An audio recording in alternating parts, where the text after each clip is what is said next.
My name is Evelyn Carter, and for most of my life I kept quiet. I stepped aside, bit my tongue, made peace with being second, even when I earned first. I worked twice as hard, asked for nothing, and learned how to shine without applause. So when I finally made it, when I reached a role people twice my age were still chasing, I thought maybe, just maybe, my moment had come. But my family never let me have a moment, not without rewriting it in my sister's name. That night, I realized silence had become my cage, and I was done living in it.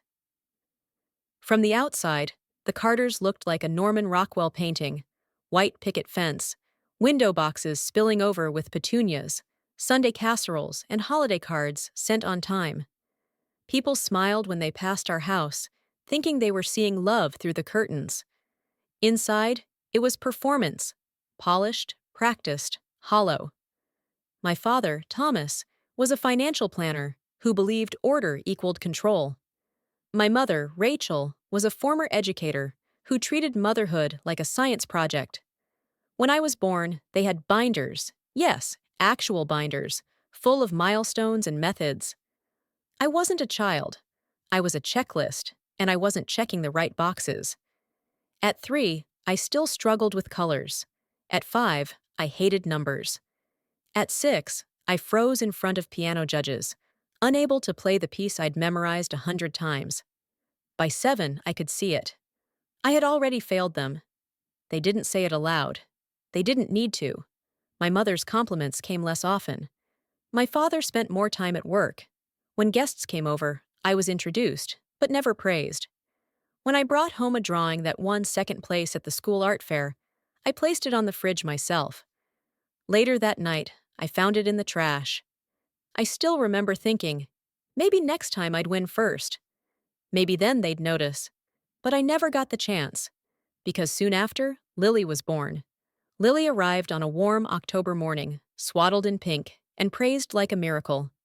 I was 6. I remember standing beside my mother's hospital bed, clutching a handmade card, and watching everyone fawn over the tiny bundle in her arms. My mother didn't even look at the card. "Isn't she perfect?" she whispered to my father, eyes shining. "Look at those fingers." Pianist fingers. By the time Lily turned 1, our home transformed. The living room became a learning lab. Foreign language flashcards, musical mobiles, color-coded charts. She had a speech coach by age 2, a ballet instructor by 3.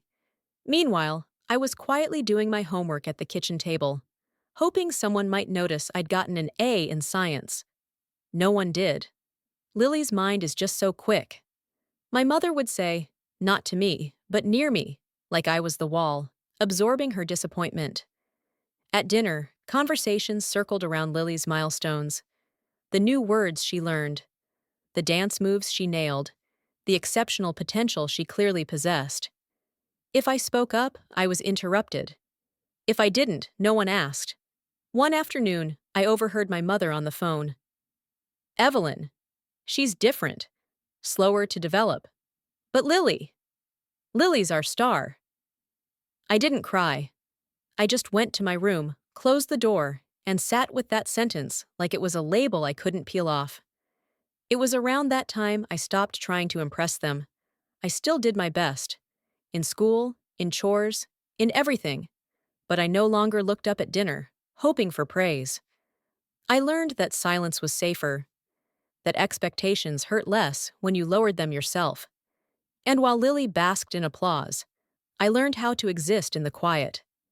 That quiet would become my armor. And for a long time, it would also become my prison. My bedroom was the only place in the house that ever felt like it truly belonged to me.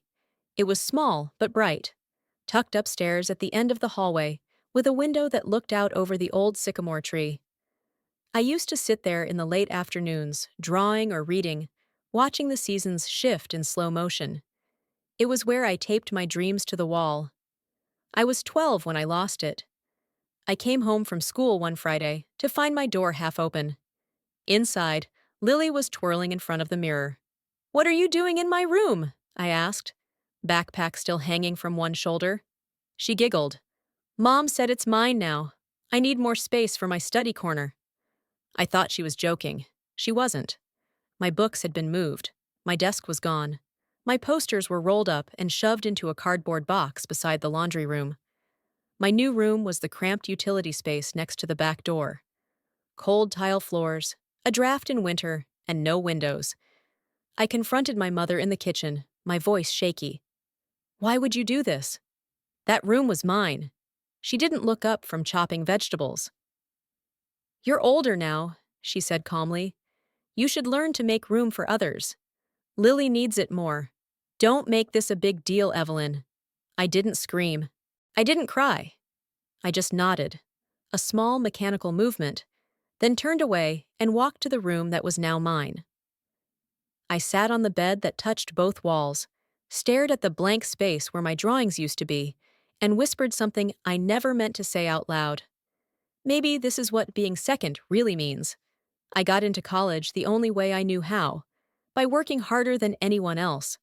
While Lily was touring Ivy League prep schools with our parents, I was filling out financial aid forms on the public library computers. My acceptance letter came from a state university, not fancy, not prestigious, but good. And they offered me a partial scholarship for business. When I told my parents, my mother barely paused her email. "That's great, Evelyn," she said, eyes still on the screen. "But we can't help you with tuition. Lily's starting an elite summer program. She needs every dollar we can spare." I nodded. I had learned by then not to expect anything. I worked weekends at a grocery store, took early classes so I could work late shifts. Some days I ate toast 3 meals in a row. My roommates went out on weekends. I stayed in, studying by a flickering desk lamp in our shared dorm. There were nights I questioned whether it was worth it, whether all this effort would ever lead to something more than just scraping by.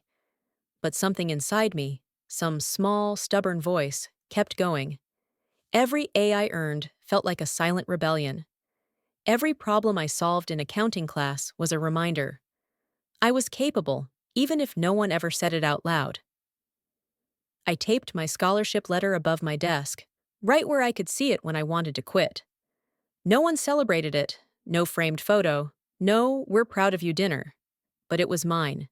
And for the first time, that felt like enough to keep going. If there was one constant in my life, it was them. My grandparents, Walter and June. While my parents celebrated Lily's science fair wins and dance recitals, my grandparents came to see me present a group project in a classroom with flickering lights and broken chairs. They mailed handwritten notes before every exam, sometimes slipping a $20 bill between the folds, with a line that said, "For coffee and confidence." During winter break of my sophomore year, I visited them in their small home just outside of Pittsburgh.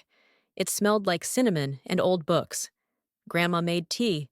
Grandpa asked about every class like he actually wanted to hear the answers. I confessed then that I was falling behind on tuition, that I'd picked up a second job and was barely sleeping. They looked at each other, then back at me. "You're not doing this alone anymore," Grandpa said. "We'll cover the rest, tuition, books, whatever it takes," Grandma added. "You just focus on becoming who you're meant to be."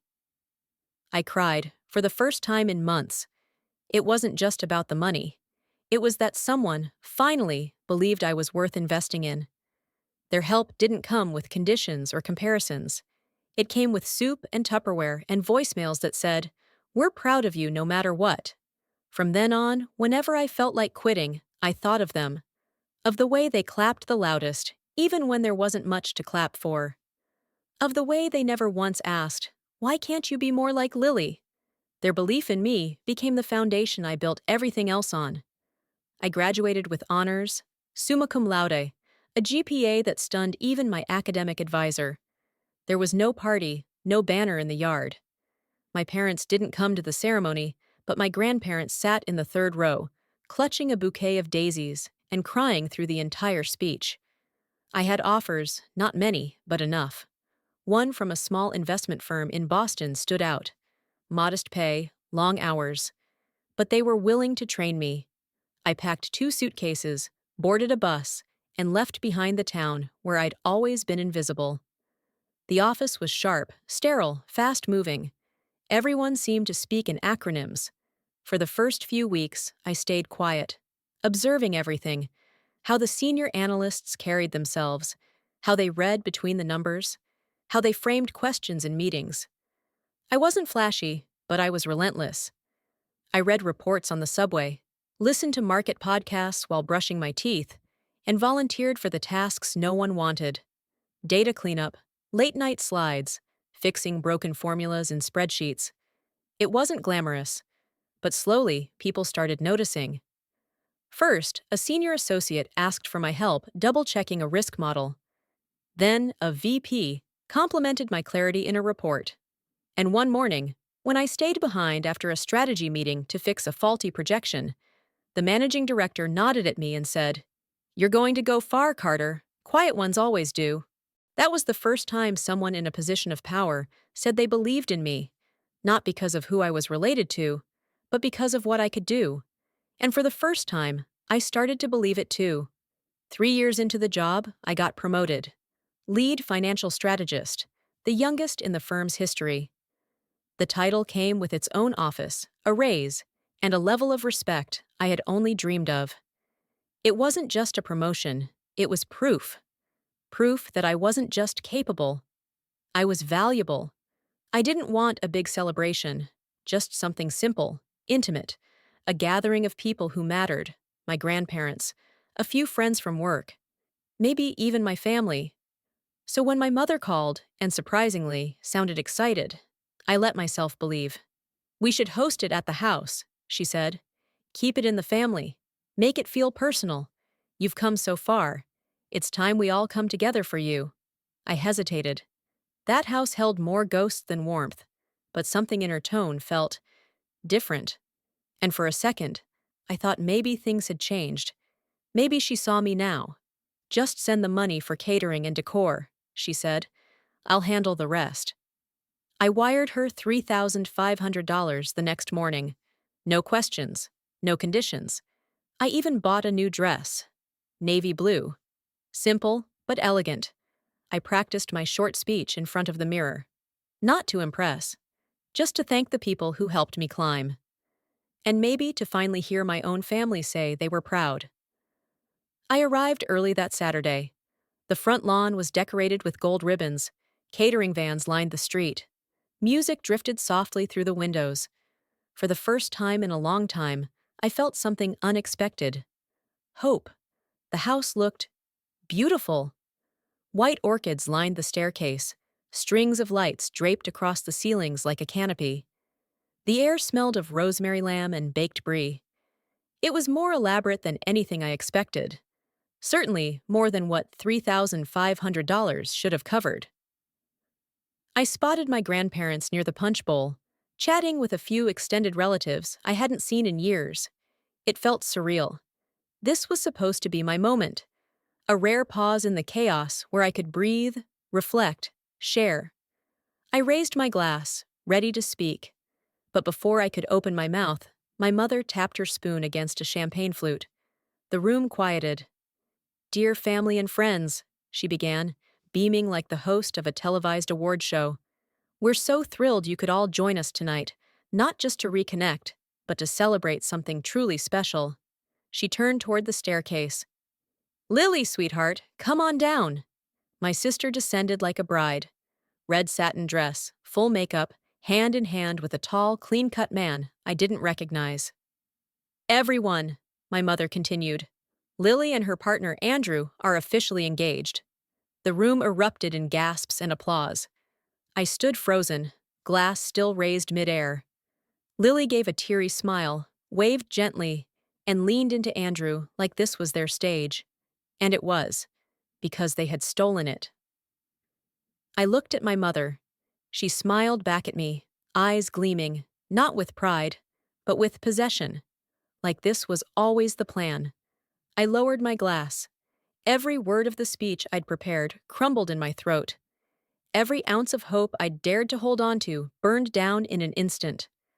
I hadn't just been pushed aside. I had funded the spotlight for someone else. The house buzzed with laughter and soft jazz. Waiters moved between guests, balancing trays of wine and hors d'oeuvres. People mingled, complimented the decor, asked if a wedding planner had been involved. I stayed near the corner of the room, smiling politely, nodding, trying to ignore the slow pressure building behind my eyes. This was supposed to be my moment, my celebration, not extravagant, just meaningful, honest. Instead, I stood there, an observer at my own event, a guest at something I had paid for, in full. I saw Lily drifting from conversation to conversation, her hand curled around Andrew's arm like they were royalty. Every time someone offered congratulations, my stomach twisted tighter.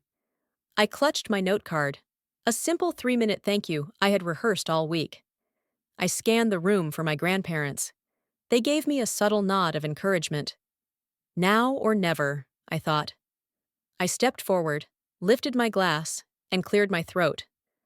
But before I could speak, the chime of a spoon against glass rang out sharply. 3 deliberate taps.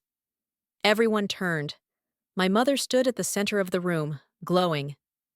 "Family! Friends!" she began, voice bright and confident.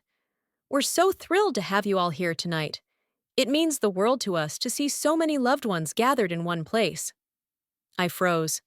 "Tonight isn't just about reconnecting," she continued, turning toward the staircase. "It's about celebrating something truly special, a beautiful new beginning." She smiled wide. "Lily and Andrew are engaged." The room exploded in cheers, gasps, applause. Phones were raised, glasses clinked. I didn't move. I couldn't. It was like my body had disconnected from itself, like the floor beneath me had thinned into air. My mother had rewritten the entire purpose of this night, erased me, again, and done it with a toast. This wasn't just a betrayal. It was a performance, and I had funded the stage. In that moment, I understood something with perfect clarity. They were never going to give me my place. I had to take it. For a long moment, I stood still, champagne glass in hand, applause ringing in my ears like distant thunder. Lily leaned her head on Andrew's shoulder, glowing under the lights I had paid for. My mother turned and caught my gaze. Her smile didn't falter. It hit me then. She didn't forget this was my celebration. She erased it on purpose. I felt something crack open inside me. Not rage, not even heartbreak. Something deeper. Resolve. I stepped forward. The clinking faded. Murmurs quieted. A few people turned, confused. I didn't wait for permission. "Excuse me," I said, voice clear, calm. "May I speak for a moment?" All eyes shifted. My mother's expression tightened. My father moved as if to intervene, but stopped. "This gathering," I said, lifting the note card I no longer needed, was meant to celebrate a milestone in my life. I was recently promoted to lead strategist at my firm in Boston, a position I worked years to earn. A ripple moved through the room. "I paid for tonight," I continued. "The food, the decorations, the music, all of it." My mother agreed to help coordinate. At no point did she tell me it would become an engagement party. A heavy silence settled. Lily's eyes widened. Andrew looked between us, visibly confused. "I'm not here to steal anyone's moment," I said. "I'm here because mine was stolen, like so many others have been.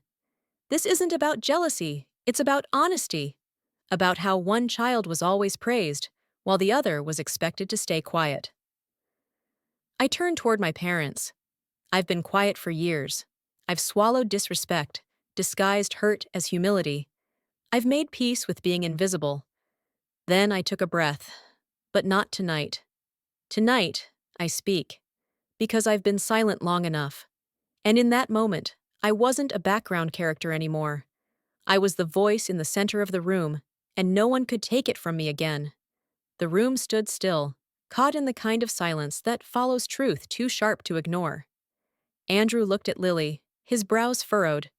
"You told me this was just a family dinner," he said quietly. "You didn't mention any of this." Lily stepped forward, flustered. I wanted it to be a surprise. I thought, it would be easier this way." He gently pulled his hand from hers. "By using your sister's money? Her moment?" His voice was calm, but cold. That's not a surprise. That's a lie. Without another word, he turned and walked out the front door. Lily froze. Her face collapsed in confusion, then embarrassment, then fury. You just can't stand seeing me happy, can you? She snapped, eyes burning into me. You've always been jealous. I didn't respond. I didn't need to.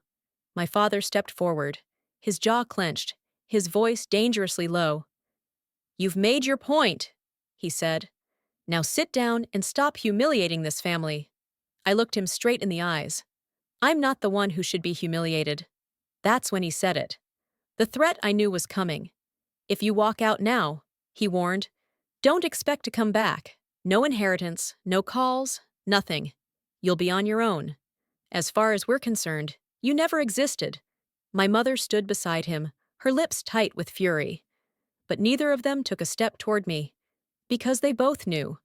I wasn't the child who needed them anymore. The silence that followed my father's words felt like a chasm. Wide, cold, final. Then I heard a chair slide back. Grandpa Walter rose slowly, steadying himself on the table. His voice, when it came, was low but clear, like iron wrapped in warmth. David, he said to my father, if you're going to cut Evelyn out of this family, then it's time we clarify a few things. Gasps rippled through the room.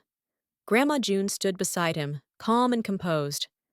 We updated our will 3 months ago, she said, her voice unwavering. The house, the savings, the trust accounts, all of it. It's going to Evelyn. My mother's face drained of color. What? She hissed. You're joking. Grandpa shook his head. We're not. My parents stood frozen. Lily backed toward the staircase, stunned. We've watched this for years, Grandma continued. Watched one child pushed aside, while the other was handed everything.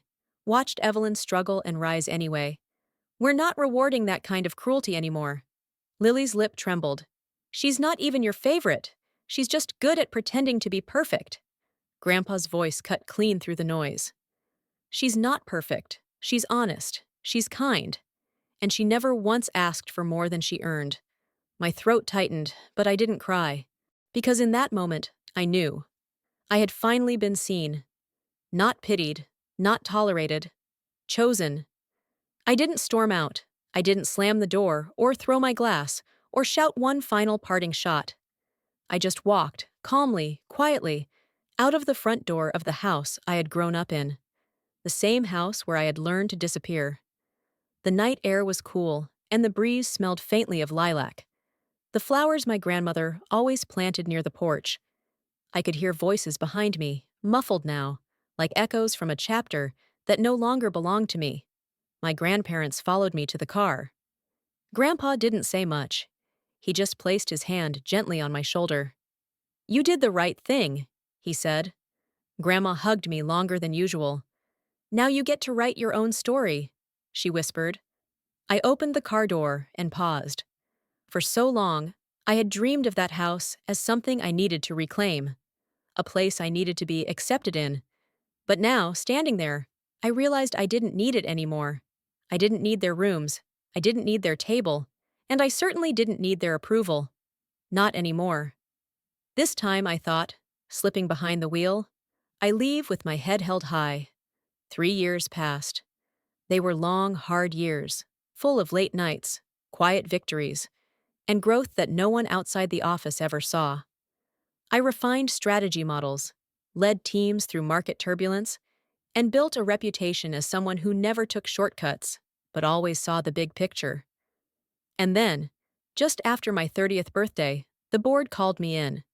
The firm's longtime CEO had announced his retirement, and they offered me the job. I didn't cry, I didn't shout, I just said thank you, shook their hands, and walked out onto the city street, sunlight pouring over the skyline like quiet validation. That weekend, I brought the news to the only people who ever believed I could do it. We sat in my grandparents' kitchen, warm light, lemon tea, apple pie, cooling on the windowsill. Grandma didn't say, I told you so. She just smiled and said, You've always been steady, that's why you rose. Every Sunday since, I go back. Not out of obligation, out of love. Because while I may have lost a family, I never lost my roots. I saw her by chance. A Monday afternoon, lobby of my firm's headquarters. She stood near the reception desk, fidgeting with her designer purse, wearing a look that was too polished to be comfortable. She hadn't changed much, still dressed to impress, still hiding uncertainty behind eyeliner and posture. "Evelyn," she said flatly, "I'm not here to apologize." I raised an eyebrow. "Then why are you here?" She hesitated. I just, I don't get it. How you're doing so well, without anyone helping you." I looked at her for a long time. She looked tired, not just on her face, but in the way her shoulders curled inward. "Because I had nothing," I said softly, and that's when I learned how to stand on my own. Lily didn't answer. She just blinked, as if she'd never considered that strength could come from struggle. She left without saying goodbye, and I stood there, not angry, not smug, just still. Once, I would have begged for a moment like that. A moment where she finally saw me, where she asked how I did it. But now I didn't need her understanding, because I understood myself, and that was enough. Sometimes I think back to that night, the party that wasn't mine, the moment I almost let slip away. And sometimes I wonder what might have happened if I hadn't spoken, if I had stayed silent, swallowed the hurt, smiled for the sake of peace. Again. But I didn't. I spoke. I stood. And for the first time, I didn't wait for anyone to hand me permission to exist. That night didn't make me successful. It didn't land me a promotion or write my resume. But it changed something far greater. It freed me. For years, I thought strength meant achieving more, proving myself over and over, earning love through effort. But the real turning point wasn't becoming a strategist, or a CEO, or inheriting anything at all. It was the moment I chose myself, chose to stop chasing approval that was never freely given, chose to stop shrinking just to keep the peace, chose to believe that my worth was not a vote. It wasn't success that made me strong, I've realized. It was choosing to love myself when no one else knew how. And now, I live by that truth. Quietly, fully. Some wounds never vanish. Some ghosts still echo in old memories. But they don't define me anymore. I do.